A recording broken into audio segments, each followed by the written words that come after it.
Sem dúvida nós estamos vivendo tempos difíceis, tempos de angústia, tempos de dificuldade. A cada dia nós ficamos aí numa expectativa do que vai acontecer, de um decreto do governador, de uma palavra da organização. A gente fica pensando o que vai ser essa semana. Cada semana a gente cria uma expectativa, vivendo tempos muito difíceis. Mas nessa noite o Senhor tem me levado a trazer, a lembrar de algumas mensagens de fé. E eu quero compartilhar com os irmãos sobre isso. O que fazer? Acho que desligaram aqui, por favor, Bispo Chile, tamparam o meu data show aqui. Isso. Obrigado. O que fazer quando parece que não tem jeito de ficar pior? Pergunte isso para quem está aí longe de você. O que fazer quando parece que não tem jeito de ficar pior? As coisas estão difíceis, não é? A gente, para vir aqui na igreja, você que está me acompanhando em casa, é um problema, é uma doença. A gente está aqui combatendo o coronavírus. Esses dias a dengue me pegou. A dengue pegou o Ricardo, esposo da Rosilene. A gente pensa que está difícil. De repente, surgem problemas e outros problemas. E eu quero nessa noite, baseado no texto das Escrituras, compartilhar com os irmãos essa mensagem que eu espero que Deus venha te fortalecer nesta noite, pela graça e misericórdia dele. Nós vamos usar o texto de 1 Samuel, capítulo 30. Se você tem a sua Bíblia, abra, acesse. Nós vamos ler os primeiros versículos. 1 Samuel, no capítulo 30. Você encontrou? Diga amém.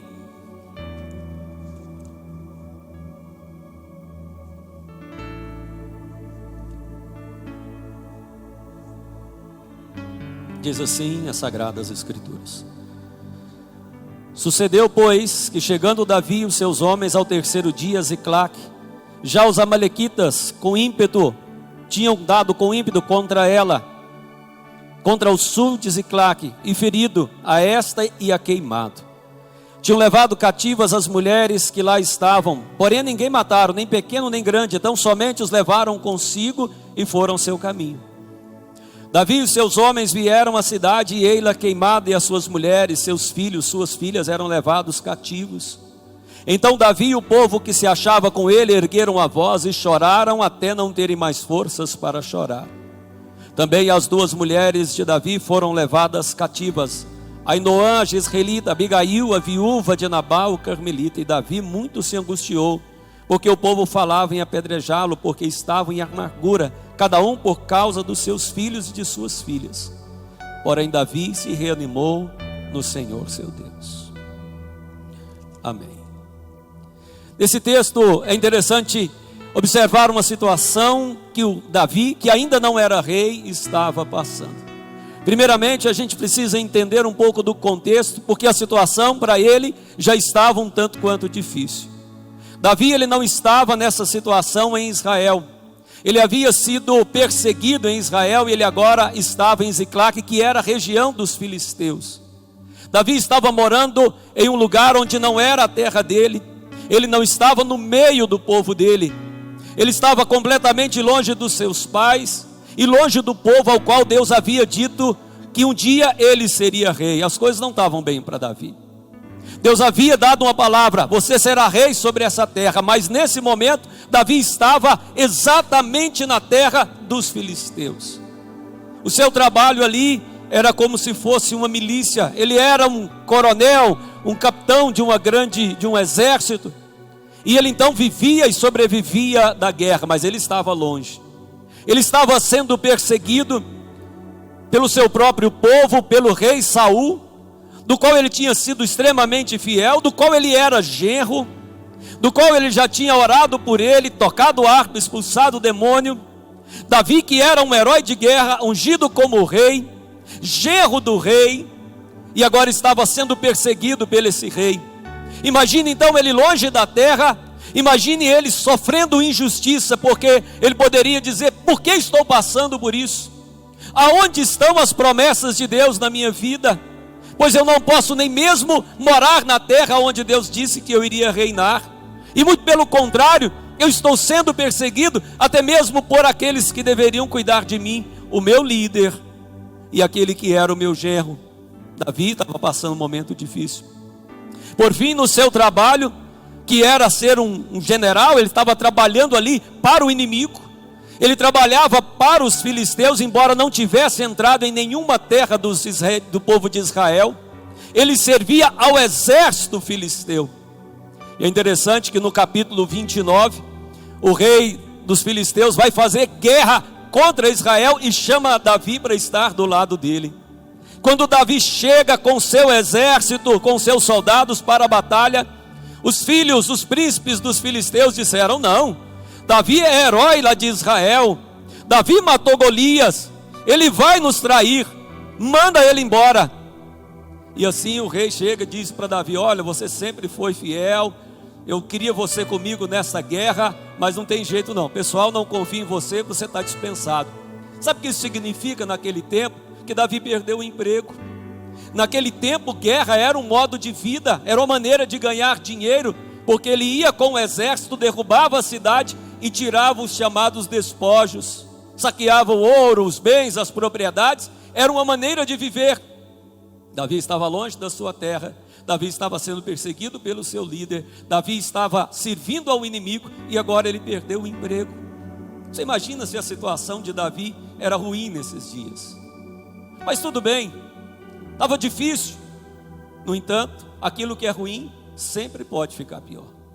Talvez Davi dissesse para os homens dele: olha, vamos voltar para casa, pelo menos nós temos nossa casa, nossa família, vamos voltar. Eles haviam deixado na cidade, numa pequena cidade chamada Ziclac, deixaram as mulheres e os filhos e foram trabalhar como soldados que eles eram.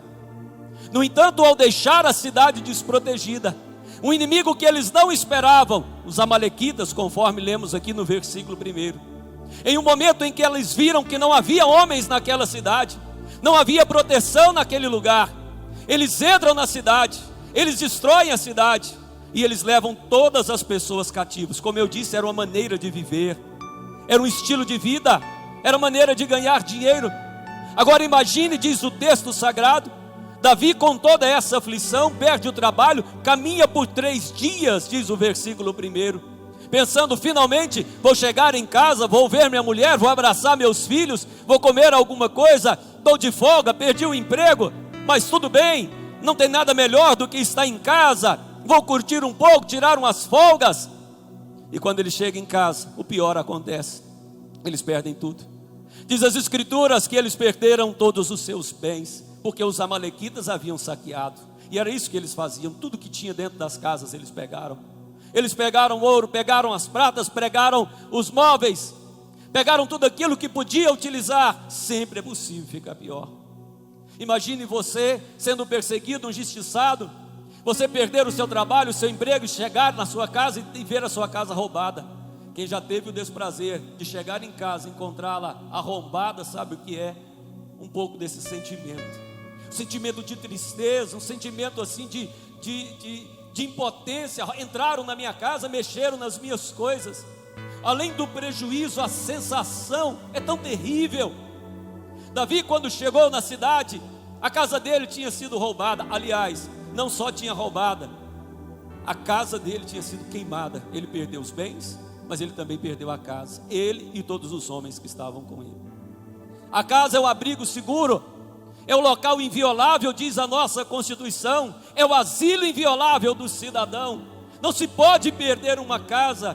Pessoas trabalham a vida inteira para dizer: tenho pelo menos a minha casa. Se tem somente a casa, ele diz: estou seguro, trabalhei, construí com muita dificuldade, é meu refúgio, é meu amparo, tenho pelo menos um teto, uma cama para eu poder dormir. Davi não tinha nada disso.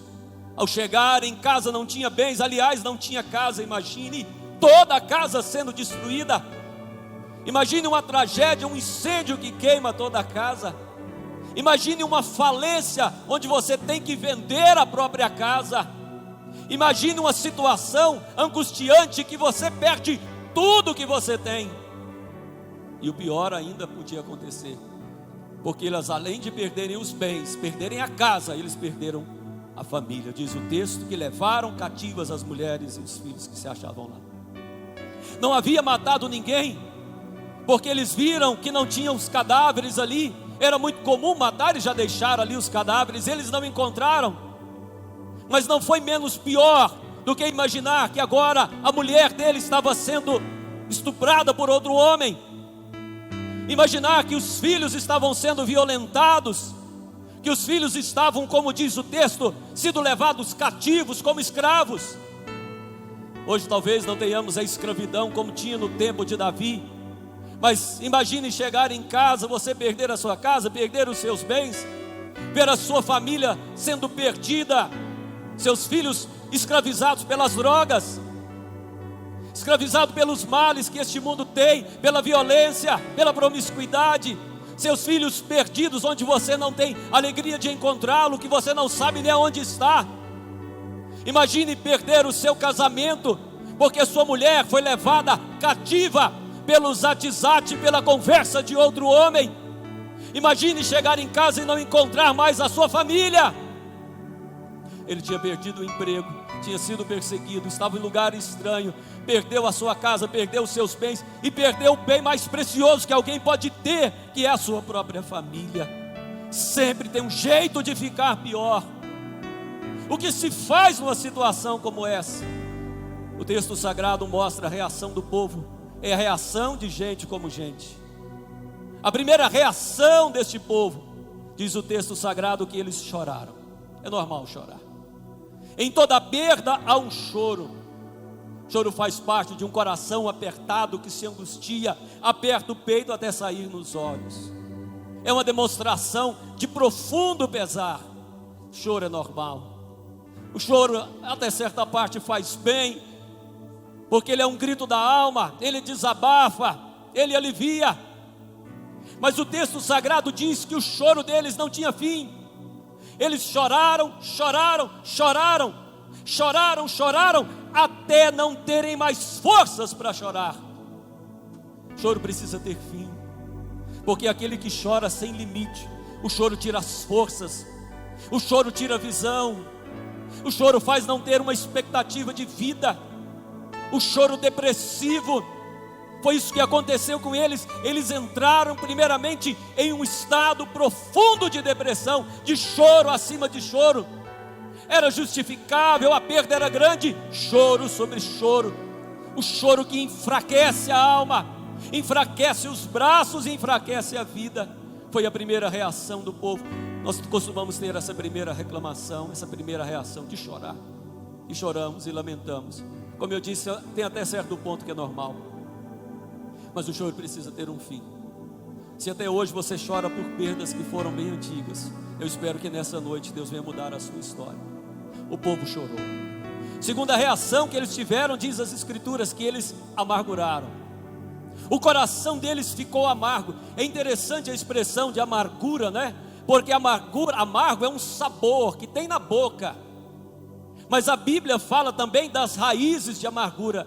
É uma descrição que se dá porque quando a pessoa ela tem uma reação emocional muito forte, uma mistura de adrenalina que é feita ali na região do fígado, da bílis, aquilo é de maneira tão forte, é uma mistura de raiva, é uma mistura de angústia, é uma mistura de ódio, e aquilo joga uma adrenalina tão grande que o fígado faz com que você sinta o amargo na boca. Daí vem a expressão amargura. É de algo profundo, lá das entranhas da pessoa, que ele chega a sentir na boca, e a amargura contamina. Diz que a amargura, que devemos tirar a raiz de amargura, porque ela também contamina os outros. É aquele ódio que a gente tem, é aquela raiva que a gente tem, é aquele rancor que está ali, é um mau humor que está entranhado na pessoa, é uma revolta que ele tem, que ele sente aquilo na boca, é a vontade de devorar. Eles se amarguraram. Quantas vezes nós nos amarguramos com a situação? Isso pega a gente, infecta quem está na nossa casa. Você já teve raiva de uma pessoa que não fez nada contra você, mas porque um outro estava com tanto ódio que ele contaminou você. Você não tinha problema nenhum, mas você diz: olha, eu nem o conheço, mas eu já estou com raiva por sua causa. O ódio dele te contamina. A amargura, ela passa. Pior do que mastigar, fava de sucupira. E eles estavam amargurados, com ódio. Um ódio, uma entranha tão forte, diz o texto sagrado, que eles então tiveram a outra reação, a culpa. Eles tinham que jogar pedra em alguém, eles tinham que culpar alguém. Diz a Bíblia que eles queriam culpar a Davi. Essa é uma reação normal, o choro, o ódio, a amargura, o jogar pedra em alguém. Alguém tem que ser culpado, e geralmente é culpado quem está na frente. E nós brasileiros, o primeiro que nós culpamos são os líderes, né? De preferência agora o Bolsonaro, ele é o culpado. Descobriu o Brasil, foi o Bolsonaro. Caiu o avião, foi o Bolsonaro. Isso é normal da gente. Nós precisamos pôr a culpa em alguém. Bota a culpa no pastor. Vai num psicólogo, ele diz: a culpa não é sua, a culpa é do seu pai. Bota a culpa em alguém. Joga pedra em alguém. Fala mal de alguém. Bota a culpa no político, bota a culpa no prefeito, bota a culpa no pastor. Eu preciso acabar com a vida de alguém. O ódio é tão grande, o choro é tão grande, que eu preciso acabar com alguém. Eu tenho que descontar em alguém.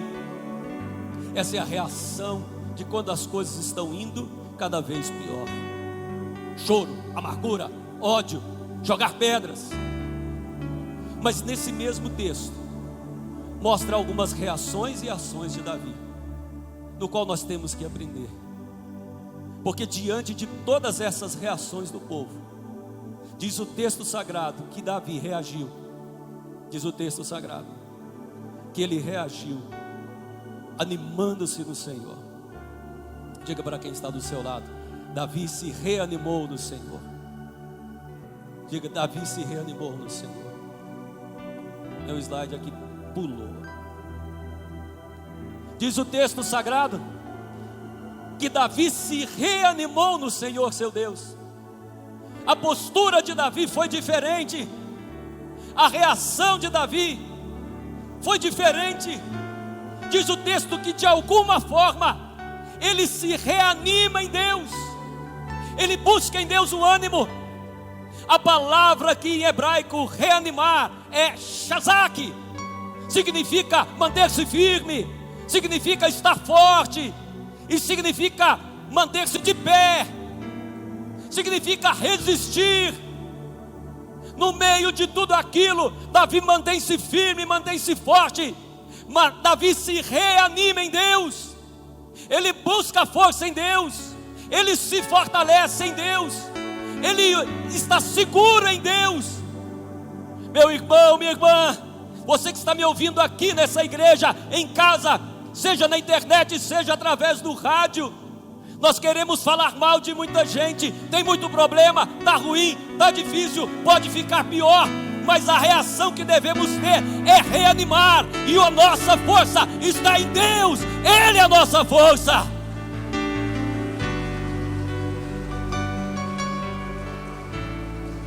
Diga aí para quem está do seu lado: Shazak, meu irmão. Lembra de um filme antigo que tinha, que era o tal do Shazam? Que era um cara fraquinho, ele dizia assim: Shazam. Quem lembra desse aqui? Você tem mais de 40. Você dizia Shazam, Shazam, e o fraquinho virava um cara forte. Não é Shazam, é Shazek. Fala para o seu irmão: Shazek, meu irmão. Anima, meu irmão. Se fortaleça em Deus. Se anima em Deus. Confia em Deus. É claro que essa foi a grande reação de Davi. Ele se reanimou no Senhor seu Deus. Sim, diz a Bíblia Sagrada que Davi chorou, mas ele reanimou em Deus. E aquele que se reanima em Deus, ele sabe que o choro pode durar uma noite, mas a alegria vem ao amanhecer. Quem sai andando e chorando enquanto semeia, ele volta trazendo nas mãos os seus feixes. Assim acontece com aquele que anima em Deus. Davi chorou, as suas lágrimas foram colhidas pelo Senhor. Nenhuma lágrima deixa de ser contada, diz o Senhor, porque o ânimo dele estava em Deus. Davi se angustiou, diz o texto sagrado, porque as pessoas queriam apedrejá-lo, mas Davi não jogou pedra em ninguém. Sabe por quê? Porque jogar pedra não resolve. Atirar a pedra dos outros não resolve, não levanta ninguém.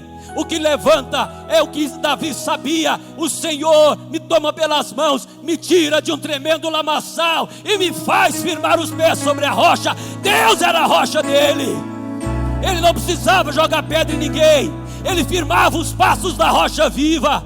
Firme os teus passos da rocha viva, na rocha que é Jesus, a sua palavra, que pode vir o vento, a tempestade, os rios, e a casa não cai.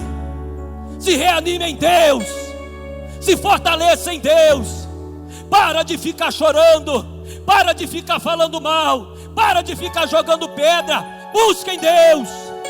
Deus é ou não é a sua força, Ele é ou não é o teu sustento, Ele é ou não é o teu pastor. Essa foi a grande reação de Davi: se reanimar. Shazak, reanima, força, tenha coragem. Você que não está aí, não está aqui nesse lugar, que está em casa, ânimo, meu irmão. Que tristeza, que depressão, que sofrimento esse. Ora a Deus, confia em Deus, busca em Deus, anime esse coração.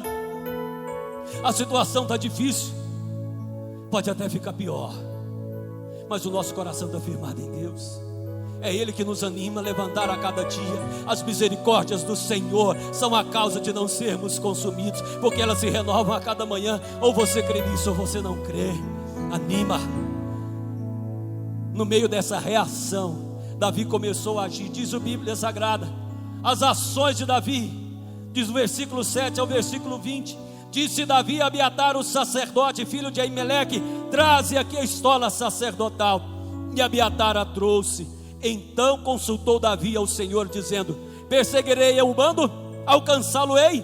Respondeu o Senhor: persegue-o, porque de fato o alcançarás e tudo libertarás. Davi orou. Foi a ação de Davi. Ele orou a Deus do jeito que ele podia naquele tempo. Davi ouviu de Deus. Toda oração tem uma resposta. Meu irmão, está aqui duas coisas: fale com Deus, ore a Deus.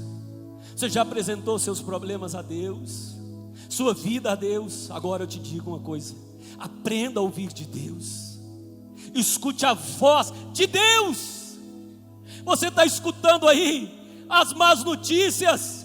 Você liga o jornal, está cansado de ouvir má notícia? Quantos estão cansados de ouvir má notícia aí? Então venha para a igreja e ouça as boas novas do Evangelho. É isso aqui que muda a vida. Chega de ouvir má notícia. Ouça a palavra, dê crédito a essa palavra, escute o que Deus está falando, veja o que diz as Escrituras. Está cansado de ler lá o Zatizate, de ler na internet tanta notícia ruim? Leia a Bíblia, leia a Bíblia, porque no final da Bíblia diz assim: no mundo tereis aflições, mas tende bom ânimo, eu venci o mundo. O livro de Apocalipse diz: pode até ficar pior, pode cair o céu, cair a terra, mas no final a Bíblia diz: vai dar certo, Deus está conosco, vai dar certo. Está aqui, meu irmão. Não está no Facebook, mas está aqui. Não está no Twitter, mas está aqui. Passará os céus e a terra, mas estas palavras não. Acredite nessas palavras, obedeça estas palavras, dê crédito a estas palavras, porque foi isso que ele fez. Ele perguntou a Deus, ele orou, Deus falou: vai, persegue, e ele foi. Ele perseguiu até o fim. No fim vai dar certo. No fim vai dar certo, irmão. Está difícil, anime em Deus, vai dar certo. Ele saiu, juntou o povo. Agora é interessante, diz a Bíblia Sagrada, que eles perseguiram. Alguns ficaram com a carga, diz o versículo lá na frente. Davi saiu com 600 homens no primeiro ribeiro que tinha. Um terço pararam e disseram: não dá, vamos ficar com a carga. E Davi e os outros 400 continuaram a luta. Eu aprendo uma coisa com isso: que tem vitória que não é com todo mundo, tem luta que não é todo mundo que dá conta, que cada um tem a sua carga, que nós devemos levar as cargas uns dos outros. As cargas estavam atrasando Davi. Quando uma parte diz: queremos ficar aqui no ribeiro, Davi disse: então assumam essas cargas. Davi e os outros 400 ficaram mais leves, não tinham que carregar nada. Eles poderiam alcançar os inimigos. Ninguém consegue alcançar as coisas sozinho. Tem gente que tem que levar a carga pesada, e às vezes é o que fica.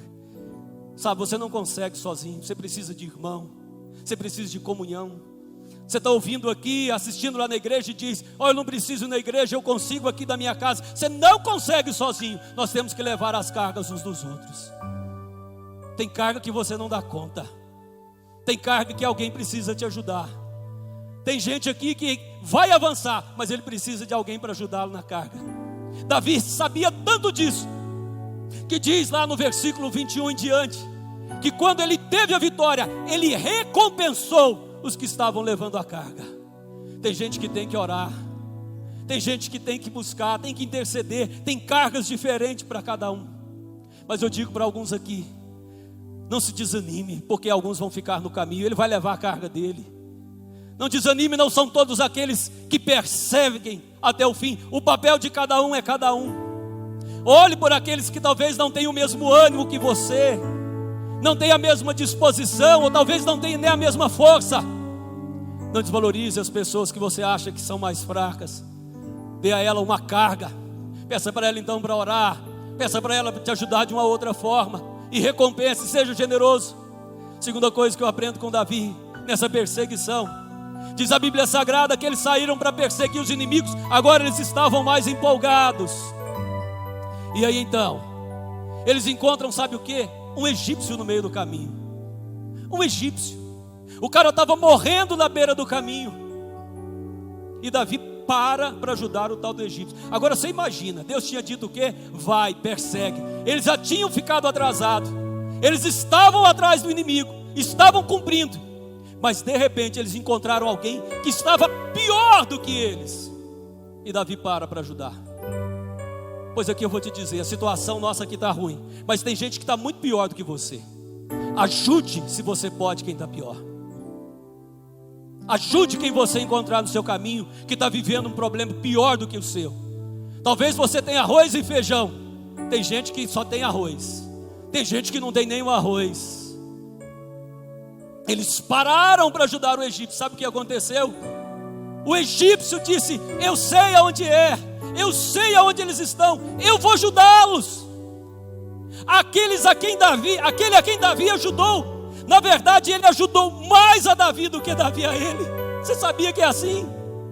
Quando você olha para um necessitado, quando você no meio da correria, no meio dos problemas, estende a sua mão para ajudar quem está pior do que você, divide o seu pão com ele, tem tempo com aqueles que estão numa situação mais difícil, ele vai te ajudar, ele vai abrir uma porta para você. Você não sabe o que o mundo te aguarda.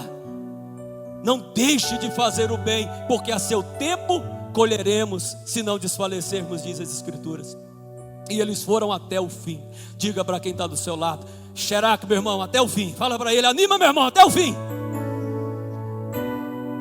Davi começou com 400, parou, mas ele não desistiu, diz a Bíblia Sagrada. Diz o texto sagrado que eles começaram no versículo 17. Davi feriu desde o crepúsculo vespertino até a tarde do dia seguinte. Nenhum deles escapou. Ele já tinha viajado 3 dias. Chegou na casa, estava tudo perdido. Davi estava com medo de morrer. Sai em perseguição. Continua perseguindo. Tem problema, tem gente que abandona. Para ajudar. Mas quando ele encontrou o objetivo, ele encontrou mais problema. Ele teve mais luta, mas ele perseverou na luta. Era de tarde até a tarde do outro dia. Se tiver que trabalhar, trabalha. Tenha coragem, meu irmão. Tenha coragem para fazer as coisas, para fazer aquilo que é preciso. Te anima, se dedique, se esforce, pague o preço. Trabalhe de manhã, de tarde, de noite, de madrugada. Faça a diferença, porque você vai colher a recompensa. Para de ficar quieto, ora, estuda, se aperfeiçoe nesse tempo. Trabalhe um pouco mais, mude alguma coisa, se capacite. Tenha coragem para frente. Assuma os desafios. São muitos os inimigos, mas maior é o que está em nós do que aquele que está no mundo. Diz a Bíblia Sagrada que Davi recuperou tudo. Recuperou a mulher, ou as mulheres, recuperou os filhos, pessoal do louvor, recuperou os bens, e ainda sobrou um grande despojo. Sabe por quê, apóstolo? Porque o Senhor nos fortalece. Ele é a nossa força. Sabe por quê, apóstolo? Ele se reanimou no Senhor seu Deus. O Senhor é a nossa força. O Senhor é que nos ajuda. Esta é a vitória que vence o mundo. A nossa fé. Anima o teu coração, meu irmão. Tem muito problema, pode ficar pior, mas do Senhor, Ele nos anima a levantar a cada dia. Ore a Deus. Confia em Deus.